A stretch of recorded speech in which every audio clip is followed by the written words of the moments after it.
Hello there. Welcome to my show, COVID-19 Update by Heerak. Today is Tuesday, September 8th, 2020. Happy National Pediatric Hematology and Oncology Nurses Day. Oncology nurses, hematology nurses. Yay! As you know, I graduated from Master's in Clinical Nurse Leader program at Georgetown University um, on August 24, 2020. That's officially certified in the transcript. And there are 25 of us, Clinical Nurse Leader Cohort 2020. CNL, Clinical Nurse Leaders 2020, Georgetown. Yay! We graduated! So obviously, I want to, um, celebrate the National Day for our colleagues, pediatric hematology and oncology nurses. So hematology is like blood, you know, and then we know COVID-19 can thicken your blood. So there's hematology aspect to COVID-19. And that's why here at Christian Kim, that's who I am, independent candidate for U.S. Congress in Virginia's 8th District. And that's why I am saying that you can't really call this a respiratory virus per se. Because generally, respiratory viruses only infect the respiratory system primarily or exclusively. But COVID-19 is known to do a havoc on your bloodstream or blood system. So there's a hematology aspect to it. Um, so you can't really call COVID-19 a respiratory virus. It does have respiratory component, but jury is out as to whether respiratory infection is the only way that COVID-19 spreads. Nobody's really sure. Um, it's possible COVID-19 could spread uh, through blood transfusions or sexual fluid exchange. No one really knows. Um, and that would be more like HIV virus um, or hepatitis B virus or even hepatitis C. Um, no one knows for sure. And no one knows for sure if it's possible for COVID to spread through food items. Um,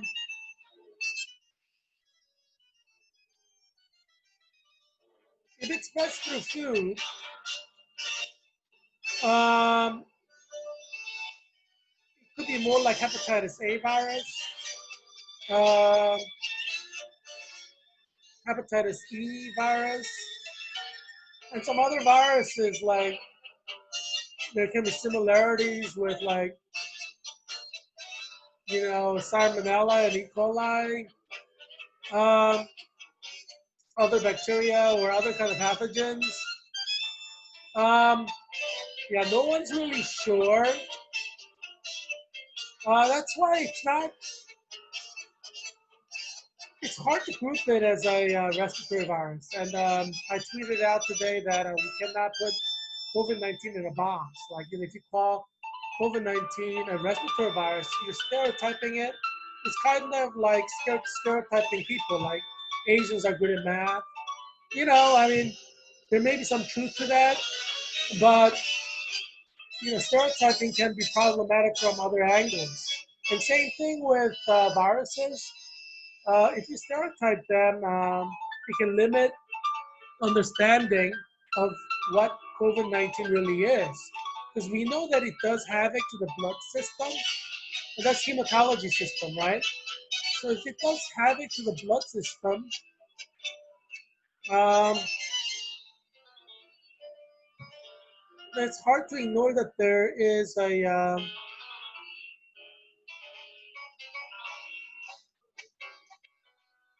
something other than respiratory system that is been damaged. Same with oncology. Oncology relates to cancer, but cancer is merely a normal development of your blood cells. Um, I mean, it may be possible that COVID-19 can alter your cellular development process. I mean, nobody has really talked about that, and the research on COVID-19 is very young. It's a little bit over 6 months old.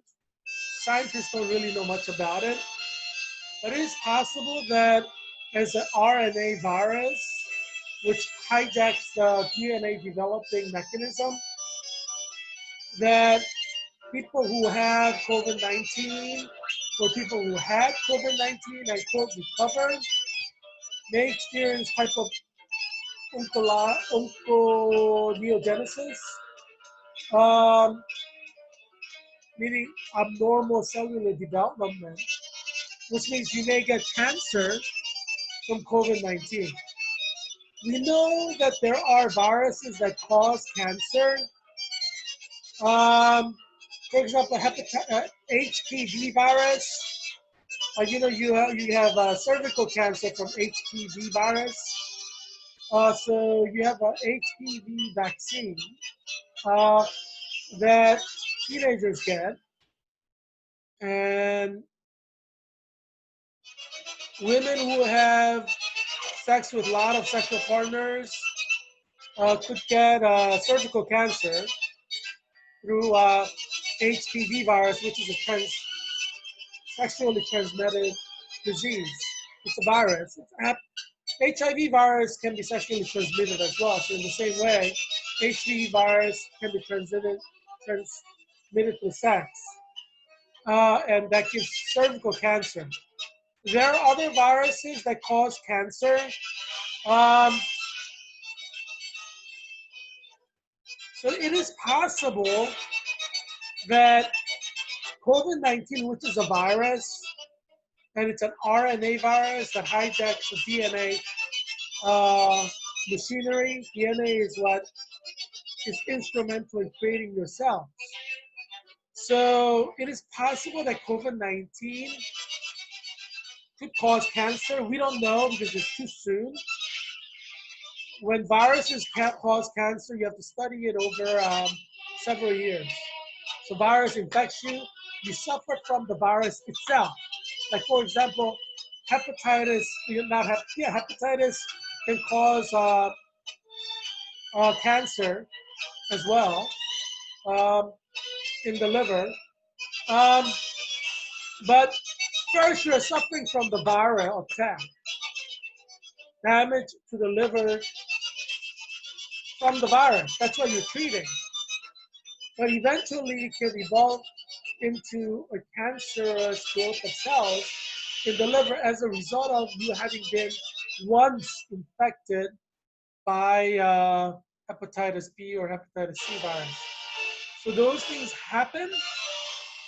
And in the same way, HPV virus that causes cervical cancer, when the woman who is sexually promiscuous gets HPV, sexually transmitted disease, um, she suffers from that, and nurses are treating that. But years down the road, that develops into cervical cancer. So had she not been sexually transmitted infected, she would not have developed the cervical cancer. So in a sense, it's a cause and effect. Had a person not been infected with hepatitis B or hepatitis C virus, that person might not have ever gotten liver cancer. You see what I'm saying? So it's a cause and effect. Not everybody who gets hepatitis B or hepatitis C infection gets cancer. Everybody suffers from hepatitis B infection or hepatitis C infection. I mean, some are more mild than others. But out of the people who get infected with hepatitis B and hepatitis C, some get liver cancer. In the same way, you could be infected with HPV virus if you're a sexually promiscuous woman. You suffer from that, some more than others. some of those will have cervical cancer in the future. So right now, we're not sure exactly what the long-term ramification of you ever getting COVID-19. Um, no one knows because only time will tell. But it is possible that if you ever had COVID, even if in mild forms, and even if you recovered, it's possible that there is cellular growth that has been skewed by you getting COVID-19, maybe not for everybody, for some people, and that will cause your cells to abnormally grow. And that's what cancer is. Your own cells abnormally growing. Since COVID-19 is a RNA virus that hijacks your DNA creating mechanism, the DNA is the basic form of your cell. It is possible, it may even be probable, that if you have COVID-19, you have a higher risk of getting cancer. And the serious problem is nobody really knows what COVID-19 virus is. Since nobody really knows what COVID-19 virus is and what it does, you may develop cancer in different parts of your body. Certain people may develop cancer in their heart because research is showing that COVID-19 damages your heart. And there are football players who are physically fit who had COVID-19 whose heart were damaged, some requiring surgery. Football players. So if football players had heart damage by COVID-19, they're healthy, very healthy. You can bet that COVID-19 can damage your heart if you're not physically fit like football players. Um, so it's possible that as your heart gets damaged, cancer can develop in that area. Obviously, this doesn't infect the lungs, so there is possibility there can be cancer developing in your lungs. Um, some say people who get COVID experience strokes. So it is possible maybe you may develop brain cancer, right?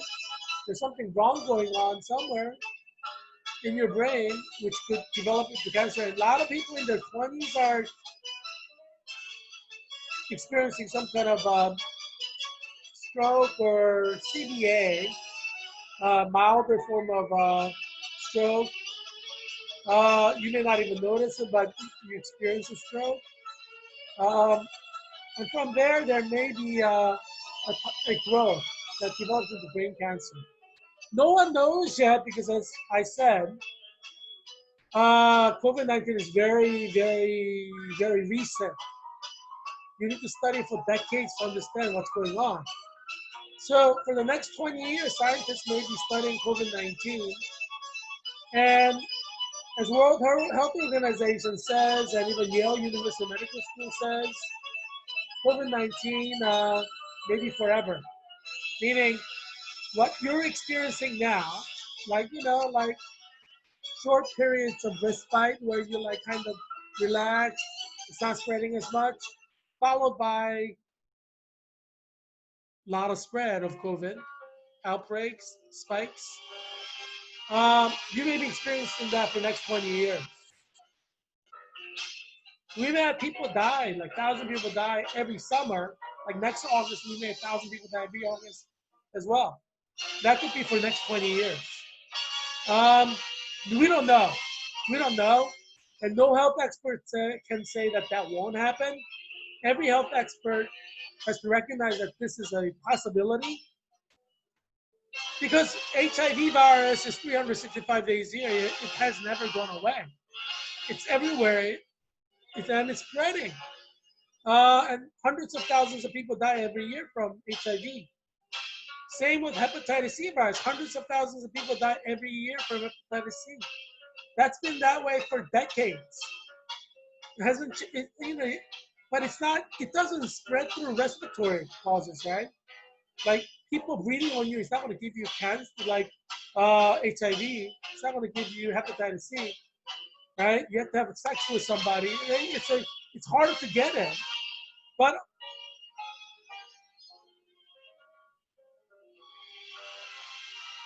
COVID-19 is scary because you don't even have to touch the person. You don't have to have sex with the person. As long as you speak with that person, within 6 feet of distance, you can get it. So, if you had COVID-19 in March, I wouldn't celebrate because your cells may be beginning to grow in the wrong way, and you may get cancer, next year, year after that, 5 years down the line. Even if you survive 5 years of COVID, you don't know. You don't know what's going to happen. And it may start as soon as this flu season, meaning there may be a group of people who died directly because of the COVID-19. They get infected during the flu season. There's that group A, what I would call traditional death from COVID. And then there are others who are group B. They don't die from COVID, but because they get infected by equipment or because nurses are using the same mask the whole day, they get infected from nurses' mask with some other pathogen, like E. coli or whatever. Because you're supposed to use the mask and pour it out, even if you've been inside a patient's room for 10 minutes. If you're using the mask for 24 hours, then you're getting all kinds of bacteria stuck in there on the outside of the mask, which means when you're treating 5 patients, you're spreading around all kinds of bacteria.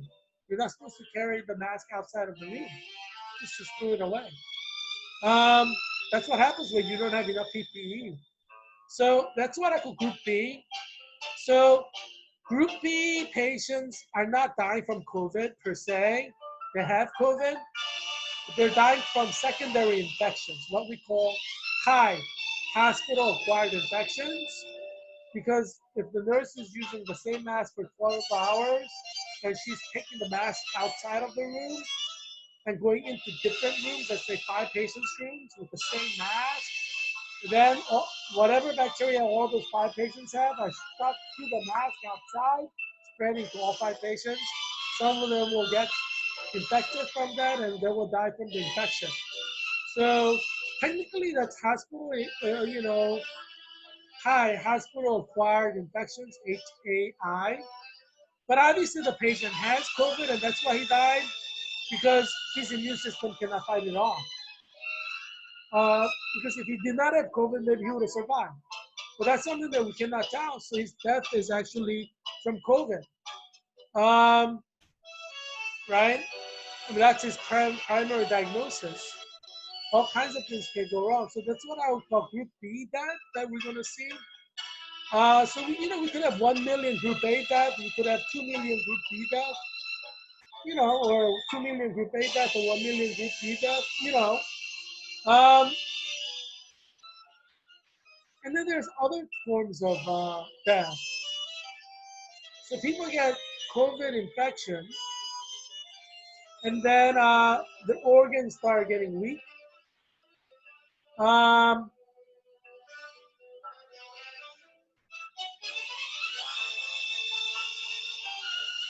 and although it's not from some kind of infection itself, your organ just fails because it becomes weak. So you're technically dying from organ failure caused by COVID. Um, so you're breathing okay, you're getting enough oxygen, but your organ fails and you die. So that I would call like Group C, and it could be any organ, right? Heart, lung would be more like Group A, but let's say liver, pancreas, brain, um, whatever the organ failure is, kidneys. And contributing factor could be you have diabetes, which means it's easier for you to have kidney failure. Um, I mean, there could be other kind of failures as well. Um, yeah. So yeah, a lot of things can happen to you. So those are the three groups, but there are other groups as well. Other groups, and what I'm saying is maybe if you ever had COVID-19, whether you recovered, whether you suffered mild forms of it, there may be cancer growing inside of you now. So some people don't know that cancer is growing because they thought they recovered from COVID in March. The cancer has begun to grow. It is, you know, and in the flu season, we'll find out that some people died of cancer that hasn't really been diagnosed. And that cancer was caused by COVID-19 triggering some kind of a mechanism in your body. That's a possibility since we're talking about oncology nursing. Oncology is cancer. So I would call that group 4 or group D. Um, yeah, some people may die of blood disorders because there seems to be some impact on the blood. Obviously, blood can develop into cancer, like leukemia. But blood disorders is not just cancer, like blood cancer, and there are a lot of different types of blood disorders. For example, anemia, polycythemia. You could have too much blood cells. You could have too little blood cells. These can all cause death. So if COVID-19 is directly impacting blood irregularities, whether it does so at an acute stage where you get COVID and you experience blood disorder and it gets noticed, or you got COVID in March, you thought you were completely healed, but there were blood irregularities that you didn't really know existed in your body as a result of COVID-19 from March. But in the flu season, in extreme weather stress conditions, it hits your body and you die from blood irregularities that you didn't even know existed. That's not cancer. Because cancer, by definition, is irregular growth of cells. Um, so, I mean, there's similarities, but you could have less blood cells that are perfectly normal. But the reason that you have less blood cells is um, it can be many different reasons. Um, so nobody really knows what COVID-19 is. So you see why I'm predicting that minimum 3 million Americans will die in this flu season? Because even if you develop a vaccine that 100% works against the virus itself and no one gets COVID, um,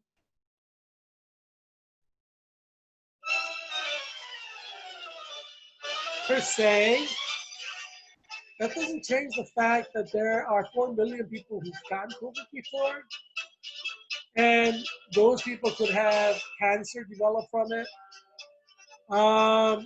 can have blood irregularities, organ damage that's permanent that scientists don't know about. You see what I'm saying? Obviously, Heerak Christian Kid, that's who I am, independent candidate for U.S. Congress and Virginia State District. I'm saying you're not going to be able to develop a vaccine because COVID-19 is too complex. It's far more complex than HIV virus. It's far more complex than a hepatitis C virus. They have not been able to develop vaccines for those. They're far more simple than COVID-19. Um, yeah, so I don't think any vaccines will work. Today, AstraZeneca stopped their vaccine research because one person developed adverse reaction to the vaccine. And obviously, when you're working with 100 people, if one person develops a adverse reaction, what that means is it's 1%. So if you have million people who are infected, who are injected with vaccine at the rate of 1%, you're gonna have 10,000 people have adverse reaction. Um, if you have 100 million people injected, which is the plan, that 1 million people can have adverse reaction from the vaccine and maybe even die. Now, one person getting adverse reaction means that it is a noticeable adverse reaction by this vaccine researcher, AstraZeneca, right? But out of the 99 who are not showing visible signs, it's possible that they're experiencing mild form of adverse reaction, which can compound over time. Uh, and there may be others who may experience adverse reaction, although they're not experiencing the mild from now. 2, 3 months from now, they may experience an adverse reaction. This vaccine is in your system. Um, so, I mean, it could be like 10, 20, 30% are adversely affected over the long term. In which case, let's say 1 million people get vaccinated, and if there's a problem with 30%, that means 300,000 people may get sick or even die from the vaccine. You see what I'm saying? So that's why having even one person have adverse reaction is catastrophic, because you're only having a sample of, let's say, 100, you know? So one person is 1%. It's consequential. It's not like you're doing a, third stage trial with a million people, right? Um, and that's why rushing a vaccine is a dangerous thing. And I'm glad that AstraZeneca stopped their research right now. As I said, when you're rushing things, you're going to make a lot of mistakes. You're concocting, you're adding this, adding that. Chemistry is about chemical reaction. Anybody who's studied chemistry understands there's chemical reactions. Can you imagine chemical reactions happening in your body? And if there's adequate preparation and testing over a 2-year period, um, at least you understand, like, why some people get sick or even die from vaccine.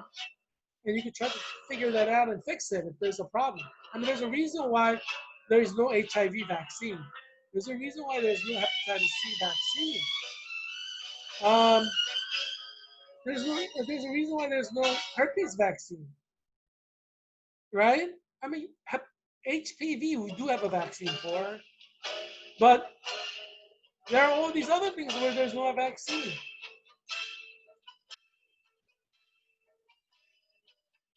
You can listen to Argentinian tango in the background. Uh, the reason being Argentina is having spikes in death rate, cases and death. As you can see from this top 5 in Latin America, Argentina is number 5 now at 500,000, 34 cases. At the rate of 2% death rate, 10,405. Argentina was nowhere on the horizon. Suddenly, like, cases start picking up and deaths start picking up. Latin America is the continent of death. And so, I'm very concerned. I'm Heerak, independent candidate for U.S. Congress in Virginia's 8th District. I'm very concerned about Arlington County. We have large number of Hispanics. I live in a very, very Hispanic neighborhood. I went to Colmore Center. For those of you who may know where Colmore Center is, Colmore Center is in Arlington, Falls Church area. And it's in the main area by the post office there in Colmore Center. And they had a special, so I could not resist. They had a special at Metro PCS over Labor Day. And the special was this. You can get, if you switch over to Metro PCS or Metro by T-Mobile on Labor Day, then they'll give you a phone for free, and there are three selections. And one was LG, Stylus 6. It was like a $250 phone. And you have a stylus that you can use to write stuff on your phone. Um, and it's nice. They gave you like what 68 gigabyte ROM, and you could insert micro SD card that could be 2 terabytes. These Koreans, LG is a Korean company, right? Lucky and Gold Star combined became LG, Lucky Gold Star. Um, and their motto is "Life is good." Life is good. Uh, but yeah, so that phone was available. So that was a choice, and I was like, that's kind of interesting. 2 terabytes, you know. I think you can store a lot of memory in there with the little. And then I went to Amazon to check out price for a 2 terabyte micro secure digital SD card. It's like in the hundreds of dollars. I'm like, geez, yeah, you can do that. But I mean, if I'm going to get a free phone, I'm not going to spend like hundreds of dollars on a micro SD card. You know what I'm saying? It defeats the purpose. But they give you 68 ROM for free, and I was like, well, I don't know, I kind of like that. And the second choice was Samsung A series. It's a new Samsung A series phone, and it had stylus, and so I was like, that's kind of nice, but they're kind of stingy. Samsung, because now a lot of people like Samsung phones. Samsung has become stingy. That's what happens to companies. In the beginning, they're generous to attract customers.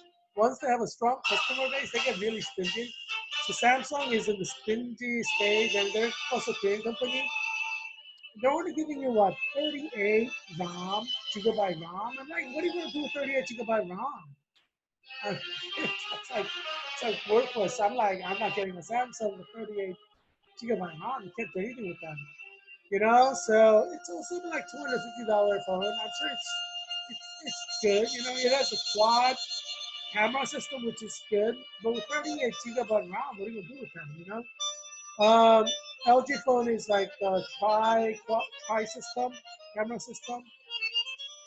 And then the other option that they had was Moto Moto G stylus. It's like $20 cheaper than LG and Samsung. But I looked at the specs. You cannot judge a phone by its price necessarily. Although it's $20 cheaper, and human sentiment is like, I want to get a free phone that's more expensive, right? But I did the specs comparison because numbers don't lie. And the Moto G stylus phone comes with standard 128 gigabyte ROM, so twice what LG is giving and 4 times what Samsung is giving. So you're not going to run out of memory, you know, prematurely. I hate that when that happens. Everybody's experienced it, like with an iPhone or iPhone, you're stingy with memory, right? Or yeah, so I'm like, wow, that's good, 128. And then I compared the talk time differences, and they're all new phones, right? LG talk time was more like, I think, 8 hours or 10 hours on full charge, or a little bit over that. Samsung was better with like 15 or 18 hours, and then Metro, no, or Moto G Stylus, 30 hours on a full charge. 30 hours. It's like, I mean, geez, I mean, when you talk about a phone, we're not talking about like, even laptop, you want longer time, right? I mean, you want the phone to, you need to be able to talk on the phone. So obviously, being able to talk on the phone for a long time is necessary. So Motorola, Moto G Stylus, it it syncs Samsung and LG, and I'm Korean. I'd rather buy a Samsung or LG phone if the specs are better. But I mean, 30 hours of talk time on Motorola, I mean, it doesn't even compare to like what 10 hours, 18 hours in Samsung and LG. So there are the two important elements, right? And Motorola also has 48 megapixel tri camera system, whereas LG has is a 12 megapixel tri camera system. And I said, I mean, nobody buys a camera anymore. Like your cell phone's camera is your camera. And I like taking photos that you've seen with my selfies. And I said, on my Twitter again, I post them some selfies over there from time to time. Um, so I'm like, there are three reasons why Motorola is superior to LG and Samsung. There was a time, like 2 years ago, when I compared the specs, there was hands down LG was superior to what other phone. 4 years ago, Samsung specs were superior to other phones. But as I guess companies become richer, they start getting stingier, and that's the wrong strategy because you need to keep your customer base. I mean, I'm not buying LG or Samsung anymore because they're stingy with their memory, or there's something that when you compare three phones, it's not worth getting Samsung or LG. And so I predict Samsung and LG will decline for the next 2-3 years because I think it's predictable how companies will decline if there's and companies don't realize that they're being stingy. But there are all these competitors who want to rise, so they're being generous. So sooner or later they're going to beat out like Samsung and LG. I mean, what I mean, to be honest with you, Samsung and LG is very strategically smart to flood the market. They try to infiltrate the market by flooding the market with their phones. So they make all kinds of deals with phone companies uh, at the advantage. They give the advantage to some companies. So that's a good strategy. I'm not sure if Motorola has that kind of strategy or not. So obviously, if Motorola does not have the kind of strategy to flood the market that Samsung and LG has and use to gain market dominance, um, Motorola may not be able to dominate, even though they have superior device. And in my opinion, Motorola's comparable device, because all three devices are comparable, Motorola's device is superior on three counts. As I've said, talk time is much longer, um, and you know, um, cameras better, um, and um, they give you more memory, and it's $20 cheaper. So there are four things going for Motorola.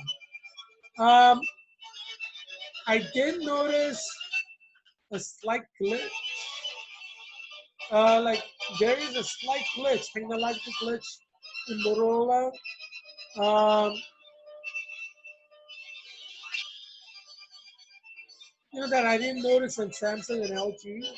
Like there's a, for example, let me tell you what that is. When you go, so if you're watching the Motorola, you can fix it. Um, I noticed that with Motorola phones, um, because now I used to buy like Samsung, and then I used to buy LG. Now I like buy Motorola because the phone I feel is superior. But there is this one problem that does bother me, and I'm going to share with you Motorola so you can fix it.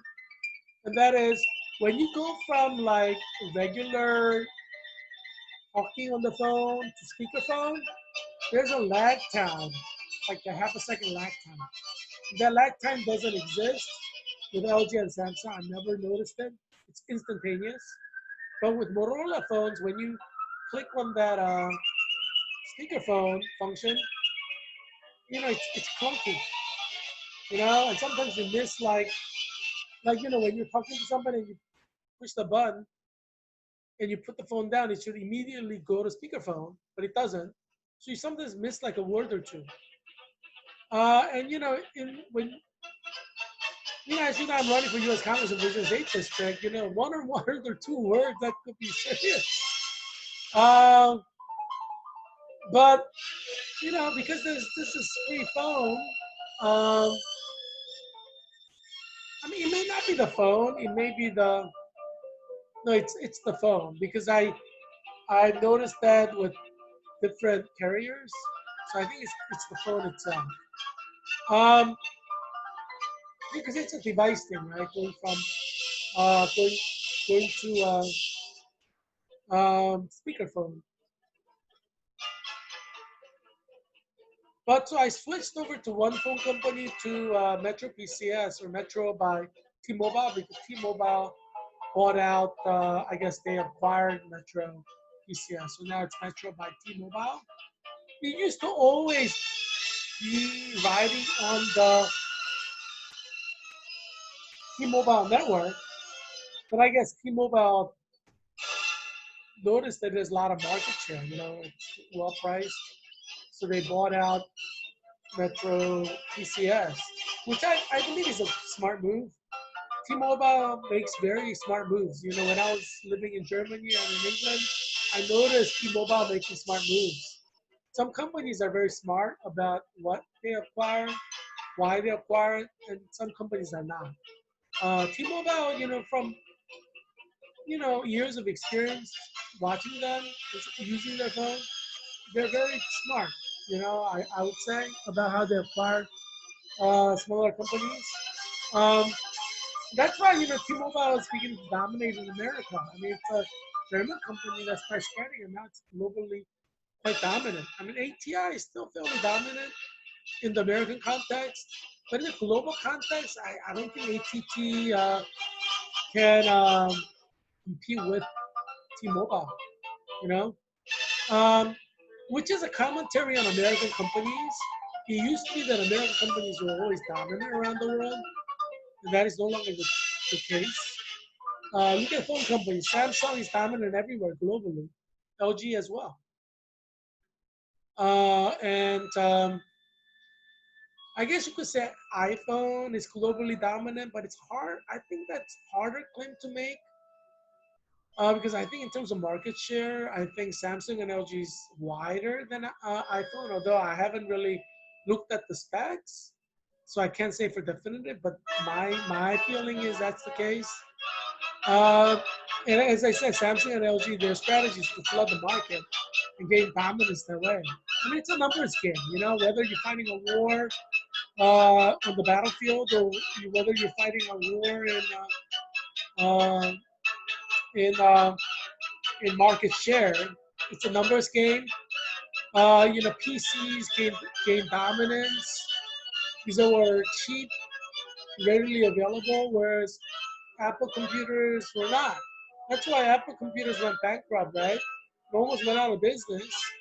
And if you read biography of Steve Jobs, I mean, he went through a roller coaster ride, and then he had a comeback. But comeback was not necessarily due to the computer, but because he came up with iPhone or iPod, iPad, I mean iPod, and then iPhone and iPad. That saved Apple. So I mean, it's still a smart, strategic corporate move to come up with devices that can save your company. But had they not had the iPhone, Apple computers probably would not have survived as a computer company. So there are moments like that when you see that. Would you rather be a computer company like Apple, which is like verging on extinction, or be like a PC company that is like dominant and will not go extinct? You see what I'm saying? Um, yeah, I mean, um, yeah. So look at Latin America. I feel so bad for Latin America. So many people are dying, and I'm worried about Arlington because we have so many Latin Americans. My neighbors, tons of Latin Americans. I mean, when I went to Metro PCS, both of the ladies behind the counter were speaking Spanish, right, to each other. That's their native tongue. Sounds really nice when they speak it. And all the customers except me spoke only in Spanish. I was the only one who wasn't speaking in Spanish. I'm Korean. I look Hispanic, you know. I could pass for like Hispanic, but I'm Korean. Um, and they say, you know, Latin Americans crossed over from Asia to the Americas, you know, when the continents were connected. So Mexicans and Latin Americans are kind of like my cousins, I guess, you know, distant cousins. But I mean, so I could pass for Latino easily. Um, but yeah, so anybody speaks Spanish, you know. So I got my you know. Uh, so the phone number that I switched over was the phone number for my Heerak for Congress phone number. You know, business phone number for my campaign. you know. So so now it's with Metro uh, by T-Mobile. I mean, you know, it was free, so free to switch over. So you know, there's really nothing to report. Because I have to report all my, uh, my campaign has to report the financial dealings to Federal Election Commission on a quarterly basis. We have to report stuff to IRS. We have to report things to United States Congress Office of the Clerk. All these financial reports. Jeez, there's like 3 financial reports that have to go at the federal level, like on a regular basis. Yeah, it's not, it's not easy. You know, they monitor your finances from everywhere. you know, Federal Election Commission is not related with Department of Treasury. IRS obviously is Department of Treasury. So they are 2 different federal agencies, government agency, and then United States Congress and United States Congress they monitor you too, your finances. I mean, geez, the United States Congress they monitor they have the ethics committee to monitor your financial dealings. So there are like about 3 ways that a U.S. congressional candidate can go to jail if they don't make sure they do the books well. Just from a financial angle, right? So Federal Election Commission is watching to see if you're reporting everything, all the contributions. Their focus is mostly on the contributions to see that the contributions are very, legit. There's a limit on the contributions. They want to know, they keep track of who's contributing and whether you're, using the contributions well. But they're more concerned about, what's coming in, uh, more so than what's going out. Um, and they're more focused on donations, right? Um, U.S. Congress is more concerned about the ethical dimensions, like are you using your contributors' money for your campaign-related stuff, or are you using it for your personal stuff? So, um, so they're more like ethical. They're looking at it to see, are you getting campaign contributions and throwing big parties that are like personal in nature, like I mean, some parties are political and personal, but are you taking like a vacation cruise with your wife? You know what I'm saying? That doesn't have anything to do with the campaigning. So you can't use your money to go on a vacation cruise with your wife. I mean, you can if you get permission from, you know, U.S. Congress, Office of the Federal, you get permission from Federal Election Commission. Then you can report it in IRS. But you need to get permission at least from Federal Election Commission and U.S. Congress. Because both of them monitor but they're all independent.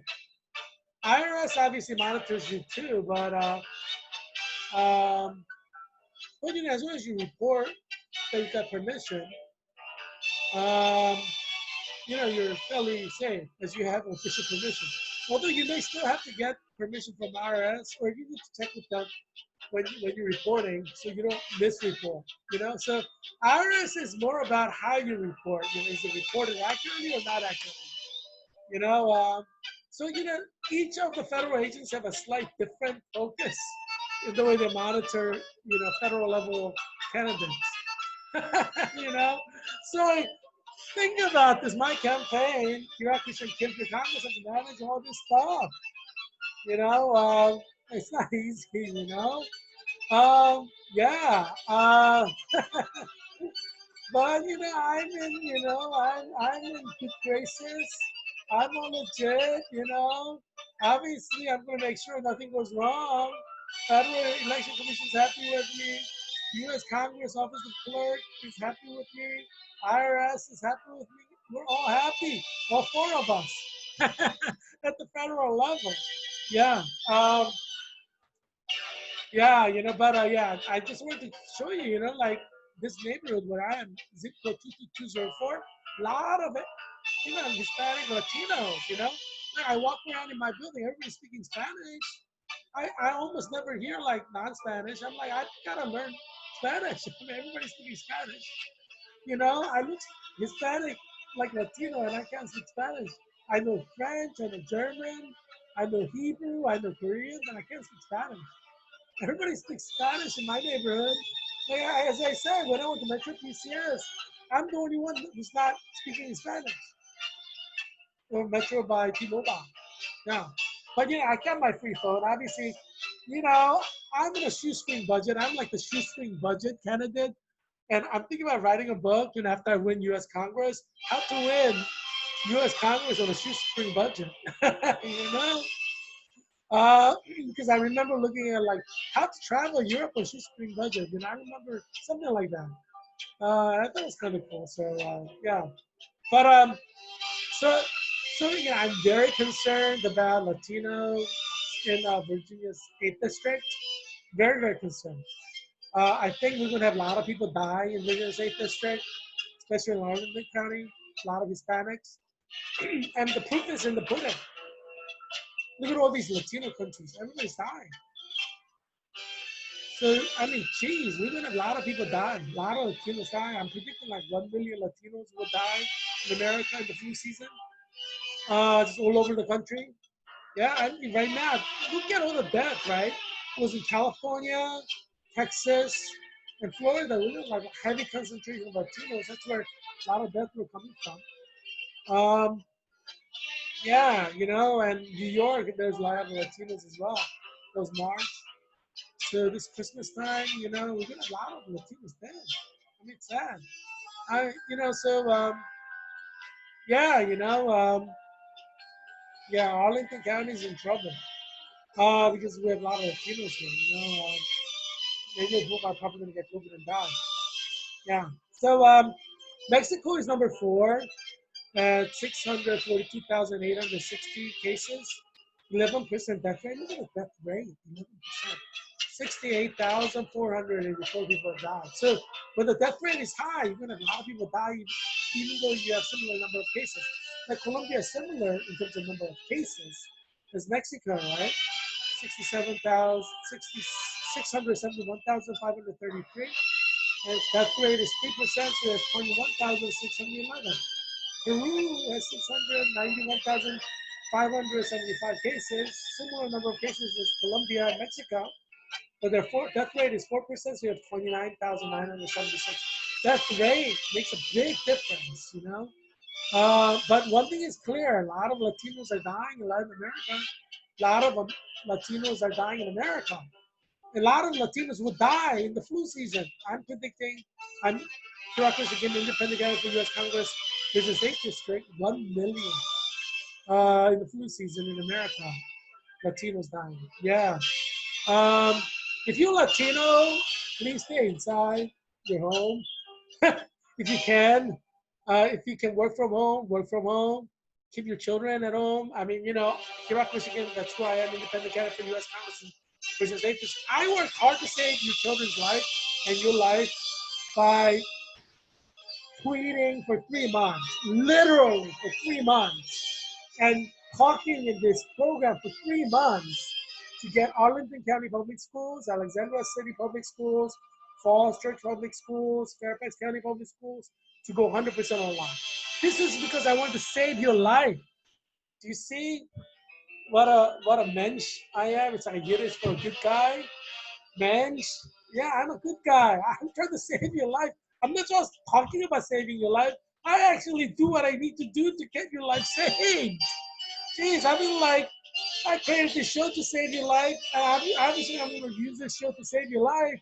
Like calling on Falls Church Public Schools, Fairfax City Public Schools, Arlington Public Schools, and Fairfax County, or Alexandria City Public Schools to go 100% online. And I've been using this platform to lobby for you, to advocate for you for months.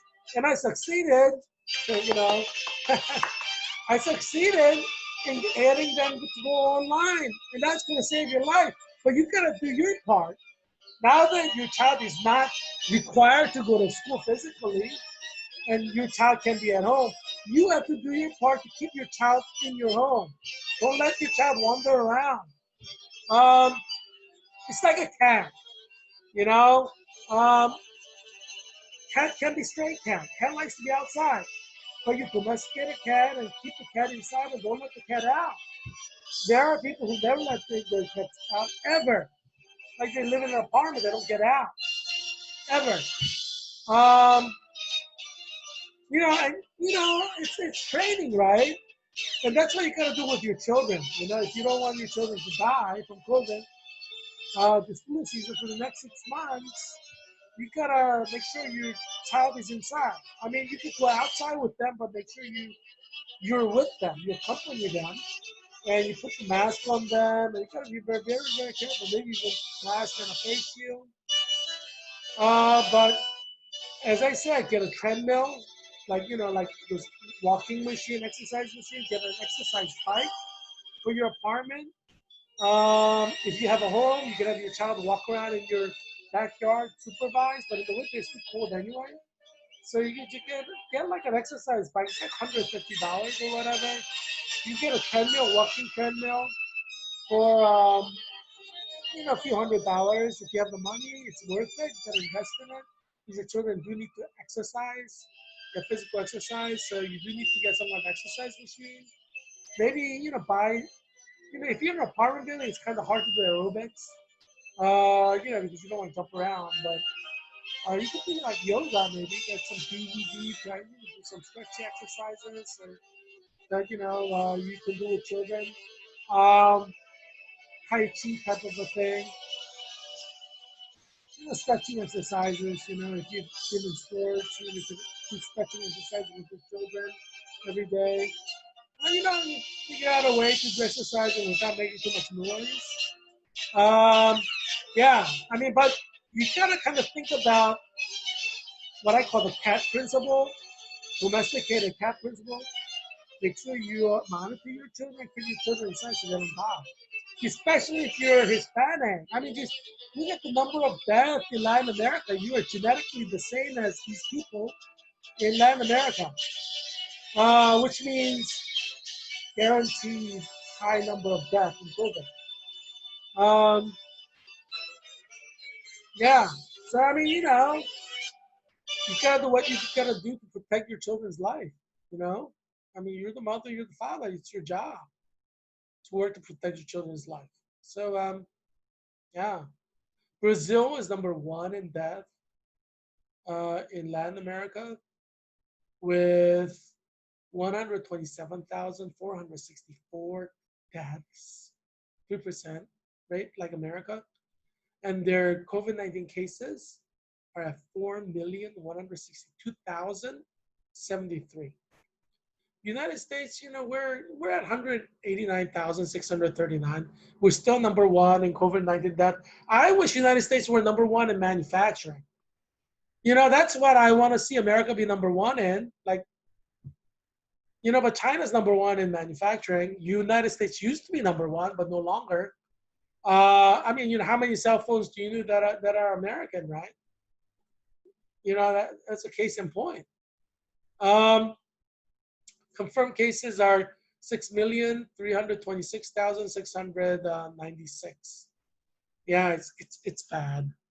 You see photo of me with in Jesus College, Cambridge, with females that I've known, spent time with, had fun with.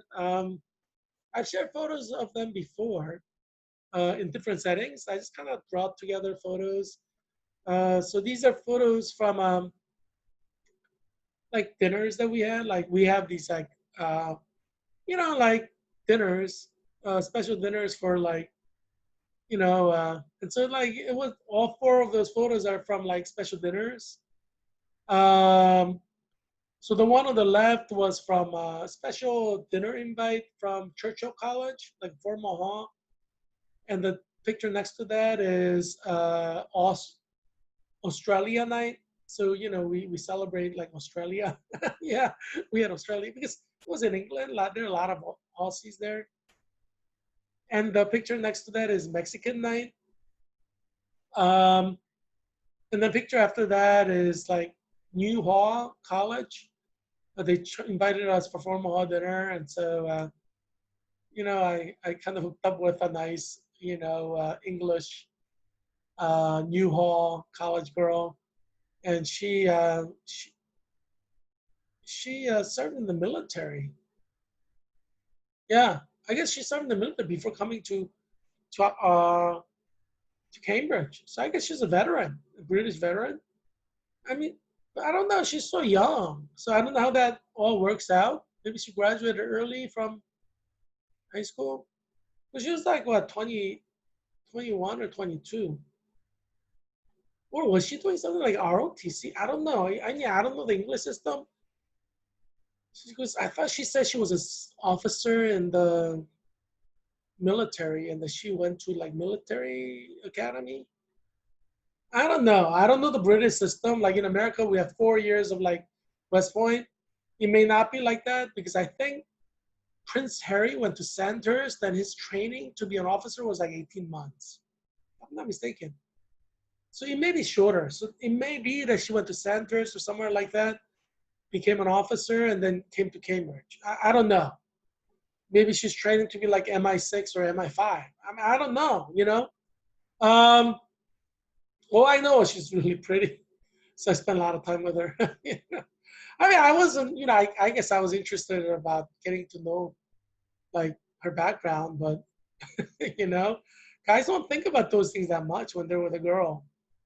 I don't know, guys, guys don't think about like, all that stuff, like information, I think women care about information, but guys are like, hey, she's pretty. I'd rather be kissing her, I mean, just guys don't really, you know, it's like my friend, my best buddy from not Jesus, Israel said, Serge Gourmand is French, like he's French Jewish aristocrat from Versailles. That's where his parents live. And he's like, yeah, in France, guys talk so they could like, have sex with the girl. That's the only reason guys talk. If you didn't have to if you didn't have to talk with the girl to have sex, then they would not talk. Only reason French guys talk with the girl is to get her to have sex with them. I mean, it's not like they enjoy talking. I'm like, huh? That's kind of interesting, isn't it? But I mean, I've heard that from many, many guys, as you know. Guys want to have sex with girls. That's just the way guys are. Obviously, you should not have sex before marriage. You should not have sex with anybody who's not your wife. But guys are like that. They just want to have sex with the girl. They don't really want to talk to the girl. I know, like women, like I think women have like they think guys are like girls. Guys are not like girls. Guys can easily have sex with a woman that they did not even say one word to if they're pretty. That's guys. They don't care. Guys don't care if the girl's talking. Guys don't care if the girl has things to say. Guys are not that interested in hearing stuff. Guys want to have sex with the girl, So they pretend like they're interested in what the girl has to say. And that's in every culture. It's not just like in American culture. It's like that in Europe. It's like that everywhere. I mean, if a guy could have sex with a girl without talking with her, he would. Yeah. I don't know too many female friends that I have who would be like that. I mean, I'm sure there are exceptions to the rule, but most women, want to get to know the guy, want the guy to get to know her before having sex. The guys are not like that. Guys don't care. Guys like, and that's how guys are. That's why guys are called dogs, they just sniff everything they can. Yeah, if they're pretty, like the girls behind me. Oh yeah, they won't think twice before having sex with them. They don't care if it's risky or not risky. Guys don't care about that, especially at the college level. Who cares, Guys wear condoms just because girls ask them to wear condoms. Majority of guys don't care about condoms. They don't think about those things. Guys are not, you think like a guy would not have sex with the girl who looks like that behind me if they did not have a condom? Are you kidding me? If the girl is willing to have sex without a condom, guys would have sex without a condom. Yeah, I mean, I dare you to find the guy who will not have sex with this girl because he doesn't have a condom. There's no condom. If she says yes, yeah, I dare you to find the guy. I mean, obviously, as a Christian, you should not have sex before marriage. You should not have sex with someone who's not your wife. But there are a lot of Christians who sin. That's why, if you're a Christian woman who's married to a guy, you gotta keep the guy on a short leash. You pull that leash off, and don't be surprised if he goes cheating on you. Because that's how guys are wired. I mean, I see like women who are really, really stupid. They're like, I trusted you. How could you have sex with my best friend? I'm like, are you kidding me? Since the dawn of time, guys have sex with whatever woman who walks, who's willing to have sex with them. That's like since the dawn of time. What do you think? Guys have like evolved to be different? I mean, guys may evolve. I mean, I don't know. I don't see. They may physically evolve, but apparently, guys haven't really evolved in terms of like libido. Yeah, I mean, you gotta keep that leash on a guy. If you let the guy go, guy will sniff and have sex. I mean, geez, don't get surprised. Like, oh yeah, I trusted you. How could you go and have sex with my best friend? Well, you left him alone with her. You trusted him with her alone. So of course he's gonna have sex with your best friend. The thing to do is not trust your husband with your best friend. That's how you make sure your husband doesn't have sex with her. You warn him, you warn her, tell him I don't trust you with my best friend, tell her I don't trust you with my husband. Then you have put a barrier there. I mean, they may still have sex, but I mean, at least there's a barrier. But if you're like, honey, husband, I trust you, I love you, and I trust you. So yeah, just like sit in a room alone with my beautiful best friend for like 2 hours. They'll probably have sex multiple times during that time. Yeah. I mean, that's how you get screwed, trusting your husband with a single woman or even a married woman alone in a room. That's how you get screwed. So don't blame other people. It's your fault. I mean, Heerak Christian Kim, he tells you to, I tell you the truth. I tell you like what it is. I'm a historian. I've been studying the nature of man for thousands of years as a historian. And I tell you, men have not changed. You study thousands of years of history. Men are the same everywhere. Men don't change. Are you kidding me? Well, you think like men get, if they have more education, they lose their libido? Are you kidding me? Yeah, men don't change. If you're a smart woman, you do not trust your husband with another woman under any circumstances, married or unmarried woman. You keep him in a short leash. You tell him you don't trust him. Yeah, that's the way you keep him like in his place. I mean, you tell your husband you trust him, you're giving him like carte blanche to go and like sniff other women's butts. Yeah.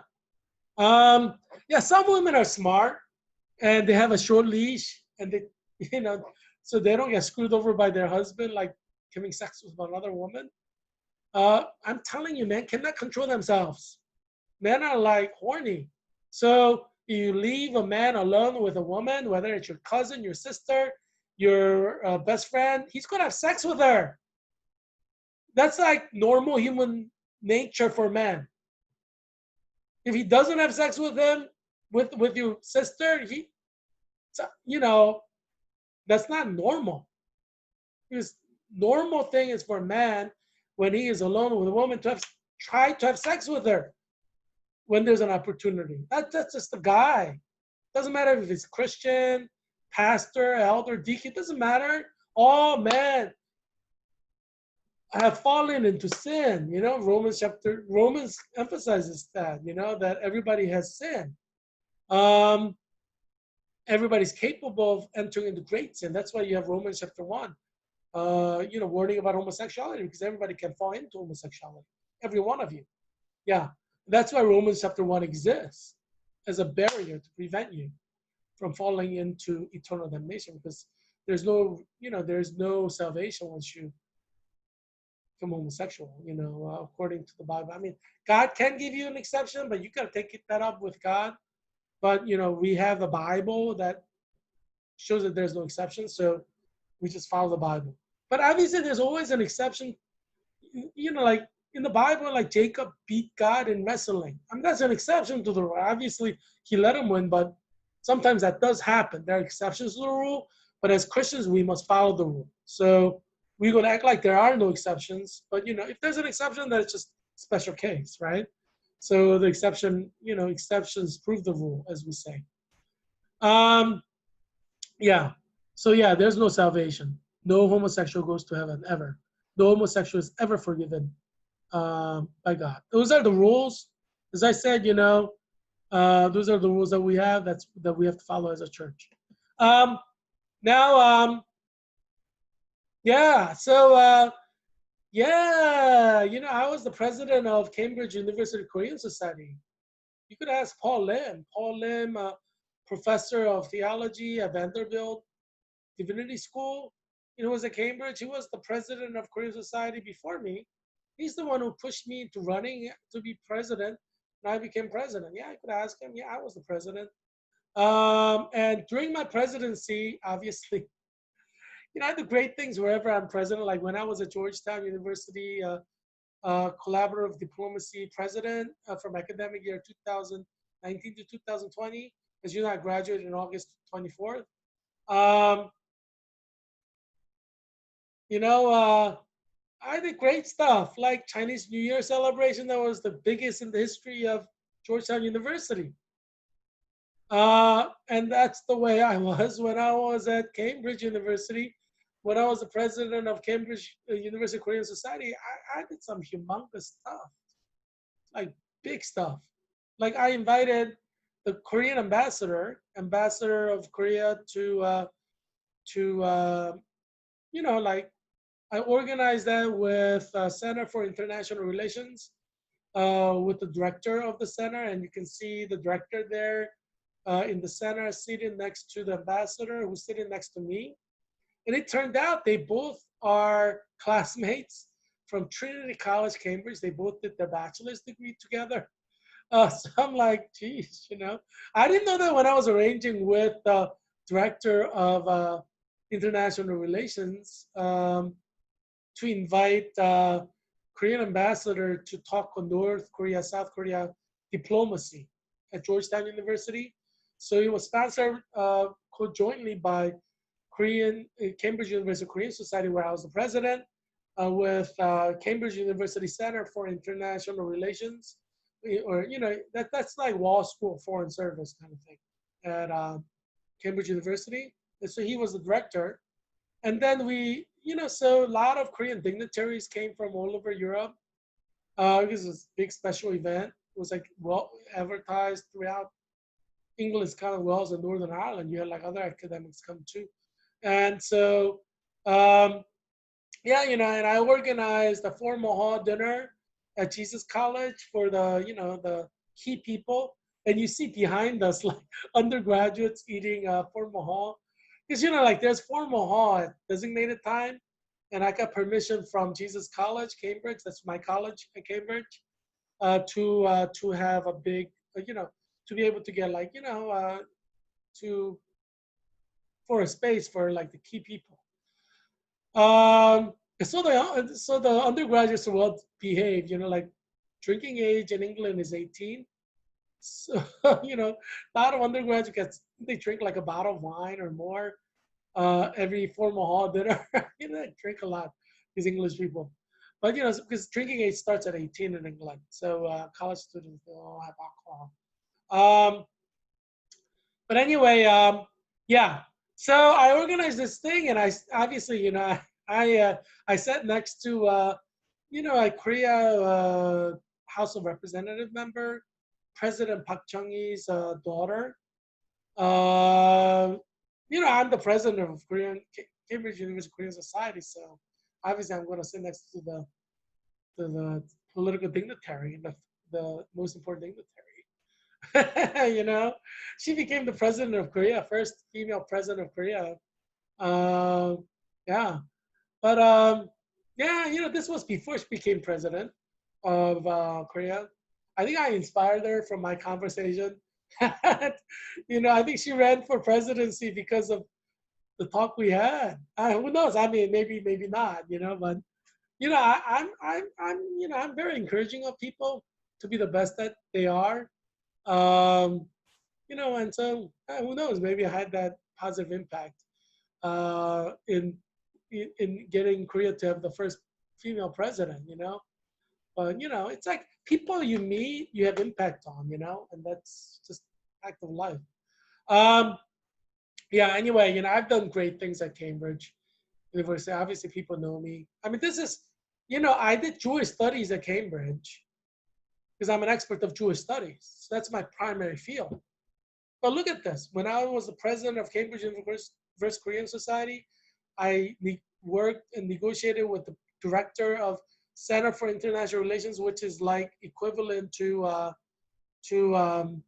Wall School of Foreign Service at Georgetown University, with the top diplomacy experts at Cambridge University. And I organized, this is not the only thing I did. I mean, I did a lot of other things. Organized some amazing diplomacy things. So I work with, obviously people who are doing PhD or masters and, foreign service, British equivalent, to masters of foreign service at Georgetown University, which is the American equivalent. And so, I mean, I know a lot of very important, powerful people in Europe, throughout Europe, because I did a lot of stuff. I mean, if you can see all the things that I did at Cambridge University as the president of Cambridge University Korean Society, you'd be shocked. That's who I am. I'm like a born leader. I'm the Leonardo da Vinci of 21st century. I make things happen, and I do historic things.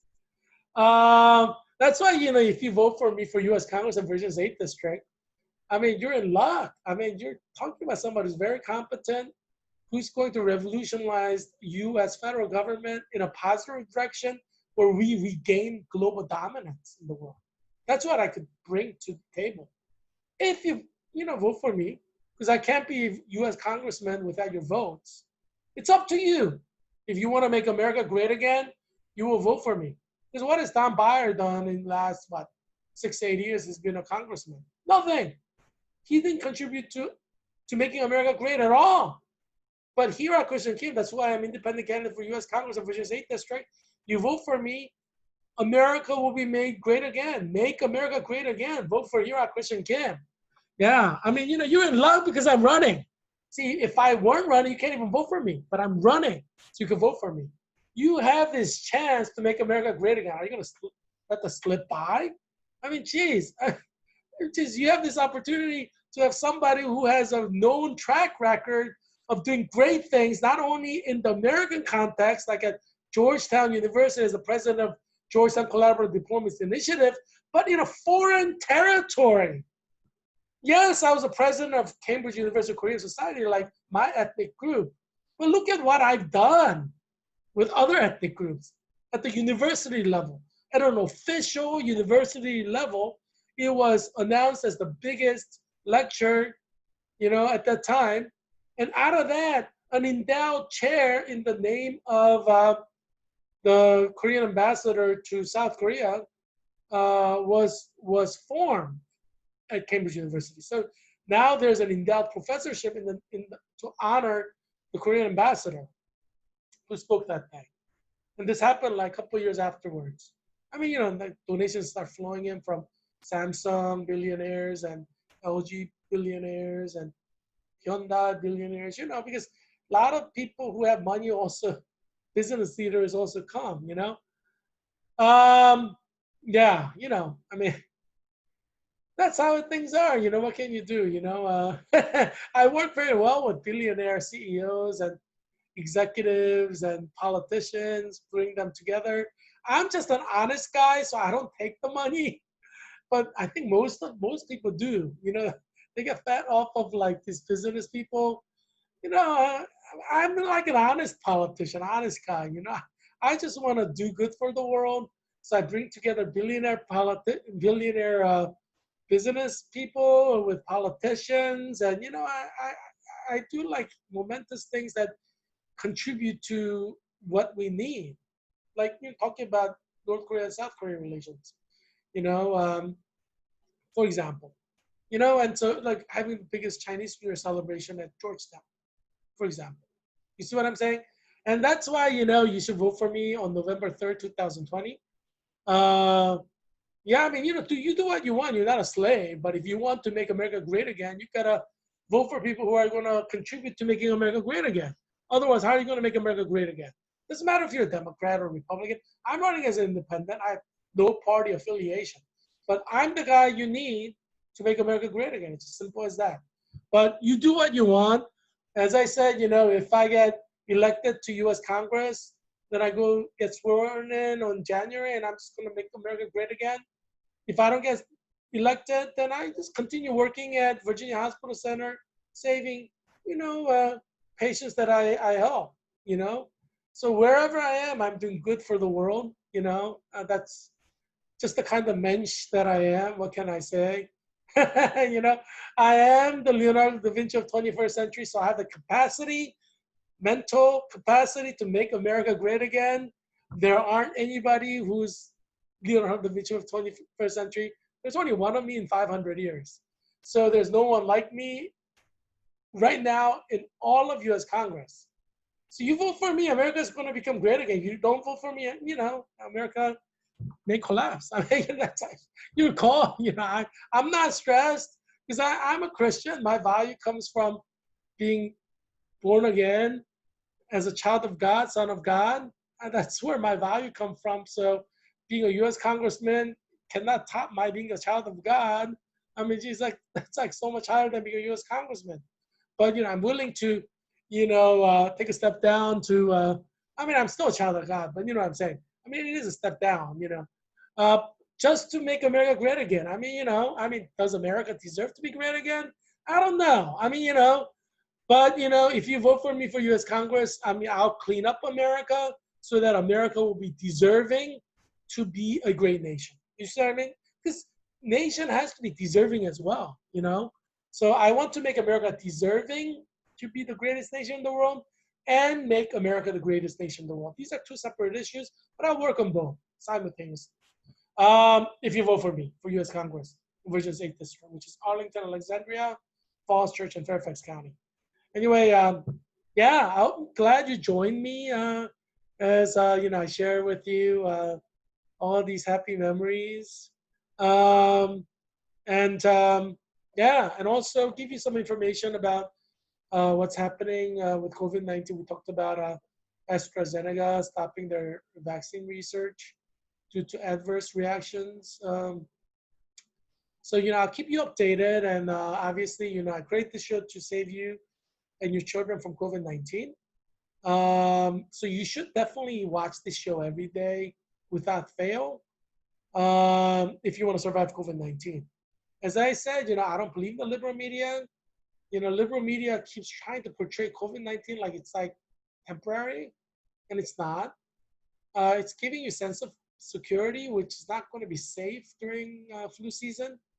You need to be on guard because In the summer, kill 1,000 per day. And as I predicted before, third peak will start in September and go till December. So right now we're kind of entering a hiatus period.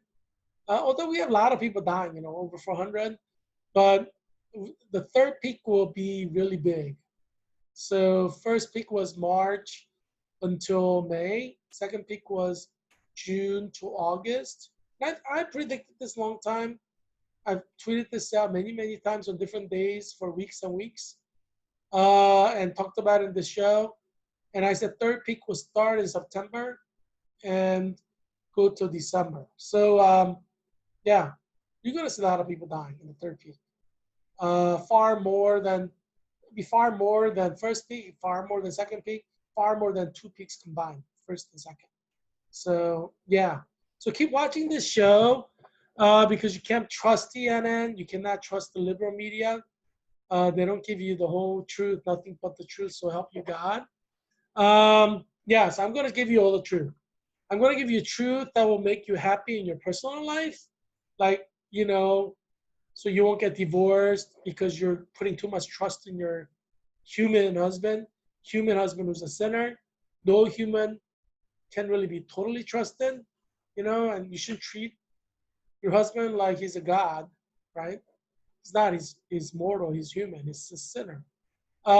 Yeah, so put that leash around them, make sure you keep them leashed. Yeah, so I talk about things that will keep your happiness, your family happy, because if you get divorced, your children will be traumatized. Yeah, they may never heal from that. So, like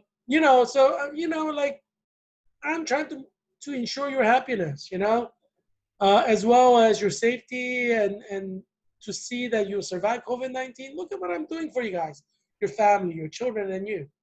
You're very lucky that I, Heerak Kim, independent candidate for U.S. Congress, created this show for you.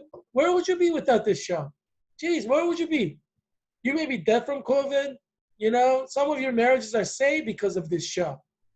And some of you who are 18 to 22, you got married because you watch this show and you realize you need to marry at the height of your beauty, not at the, turning point from your height to like all downhill, like after 26. It's all downhill from there. After 30, you may not be able to have a child. You may be barren after 30. So, yeah. So, you watch this show, I'm going to tell you all the truth so that you're like, oh, I'm 35 now. Oh, why can't I have a baby? Well, you shouldn't have waited until you're 35. But you didn't know that you'd be barren because your mom never told you. Your dad never told you. These feminazis lie. They take your joy potential away. But Heerak Christian Kim, independent candidate for U.S. Congress of Virginia State District, I'm going to tell you the truth so that you don't miss the critical moment, which is essential for your happiness for the rest of your life. I'm going to make sure you know about it. What you do with it is your choice. If you want to miss the critical point of your life that's going to ensure your happiness until you die, well, that's your choice. You want to throw your happiness away. I'm not going to stop you. You do what you want. You're not a slave. But, you throw your own happiness away, then that's your life you're throwing away. But, you suffer for it. And you're after 18, you're grown up. You do what you want with your life. But I'm going to tell you the truth. And I'm going to give you the facts so you know what the options are. And that's what we in the nursing world call informed consent. We tell you what the advantages are, what the disadvantages are, and you choose what you want. Like what the problem I have with the feminists is they're not ethical. They don't tell you everything. Right? Like you're on a biological clock. Do they tell you that? No. This is why I want to shut down every Center for Social Justice in every Catholic university in America, because they destroy the happiness of Catholic women. They do. Because they never talk about women being on a biological clock, right? Catholic priests do. They want you to get married to a nice Catholic boy. That's going to ensure your happiness. But the Center for Social Justices in Catholic universities, they're so feminist, they'll take your joy away. They never talk about the biological timeline. You know, what is social justice when they ruin your life and your happiness? You know, that's not social justice. That's social evil.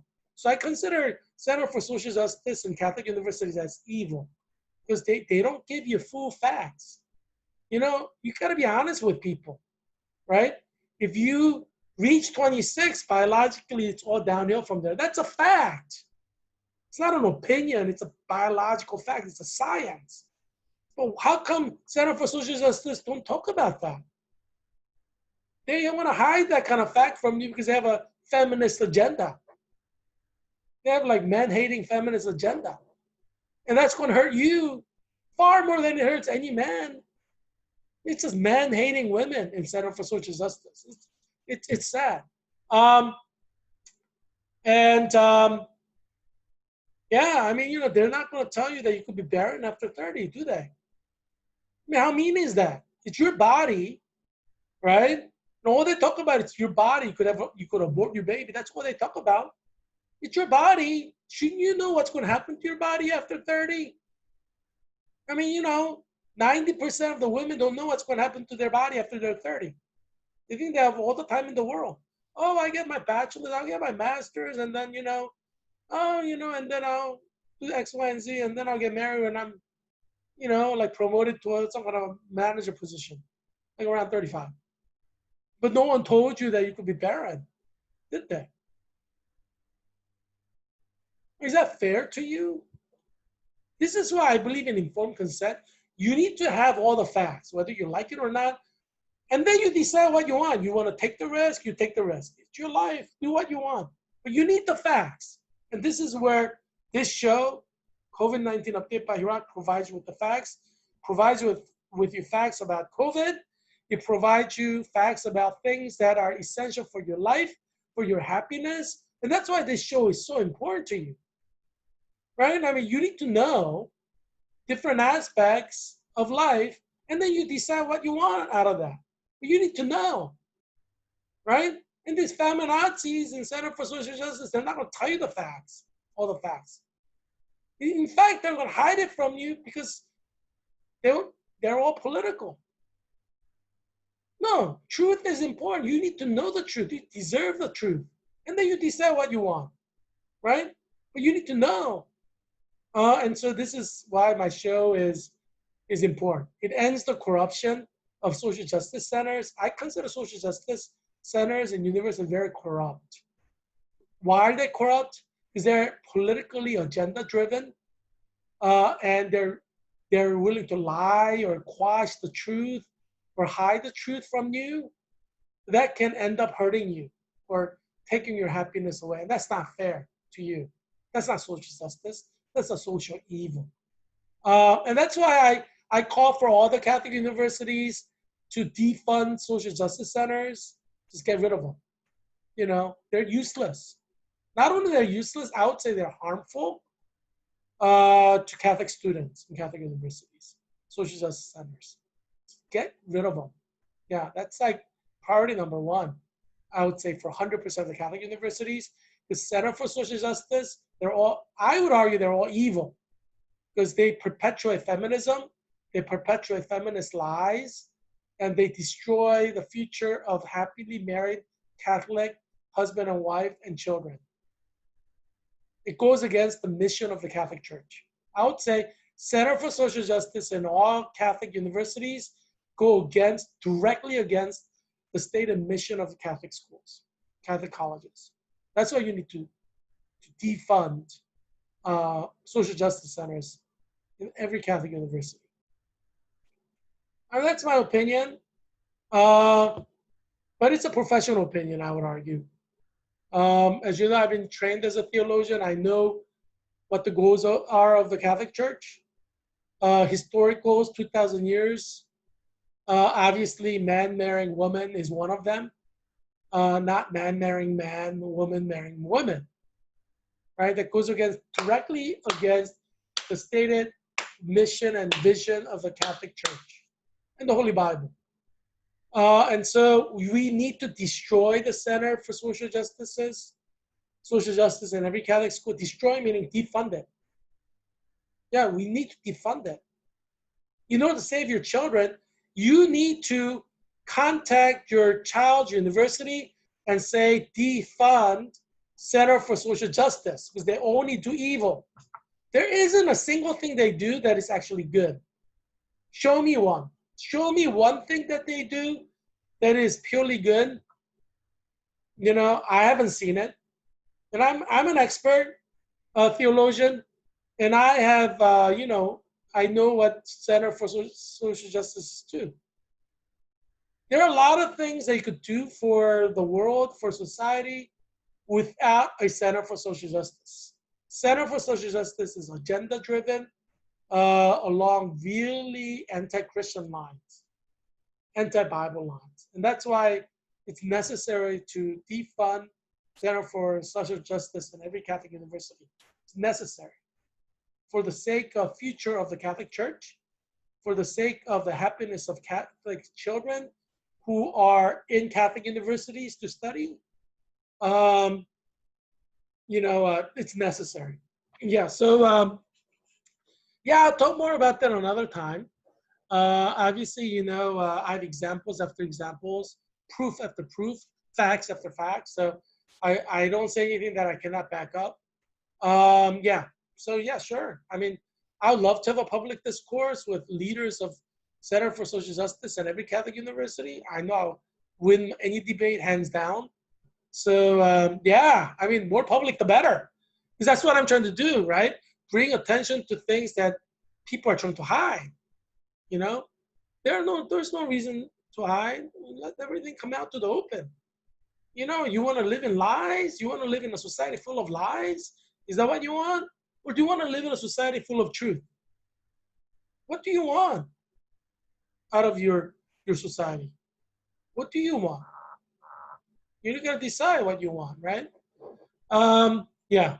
So I'm glad you joined me today for this important talk. Yeah. So check back tomorrow. Encourage your friends, neighbors, parents, adult children, co-workers, acquaintances to watch this show so that they too can survive COVID-19. And yeah, so you made the right step in watching this show. It's a first step toward life for salvation in this next and the next. Um, I look forward to seeing you tomorrow. I hope that you'll be well and that your children will be well too. See you tomorrow. Bye.